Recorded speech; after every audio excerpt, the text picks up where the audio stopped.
Actually, how do you tackle the problem of tax? How are we paying the tax to the government if it is not centralized? Uh, Therein lies one of the important issues here. So I worked for a year and a half with the Facebook group to create a global digital currency.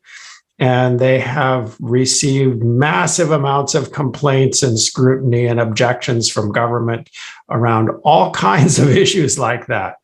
And so I think we should just leave that for now as a problem. I mean, some people would like to, if you make a cash transaction, there is no way for the government really to monitor that and make sure you pay tax. And to some extent, there are people who believe that we should have blockchain systems that are also don't give the government a good way to collect tax. And so it's really the technology lets you set things up in different ways. And you could set it up so there's automatic tax collection, or you could set it up so there's not.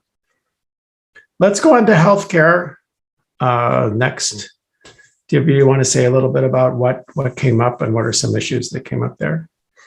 Yeah, so we discussed several interesting applications in healthcare, specifically also for clinical trials, and people were very interested to see how this would impact clinical trial outcomes long-term, as well as the security and complexity trade-offs of doing something like this. So a lot of emphasis on privacy and patient data ownership.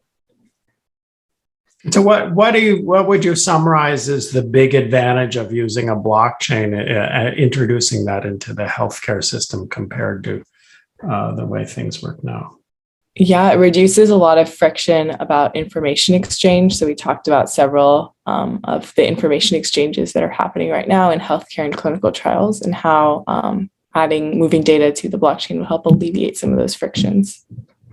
So is that basically a decentralized versus centralized? I think for things like electronic health records, sharing them, some hospital has to own the health record, and what's their incentive to share it? Whereas if you have this decentralized system, it's easier to keep the records and have them available. That's very much like the situation in education and why that's a popular topic.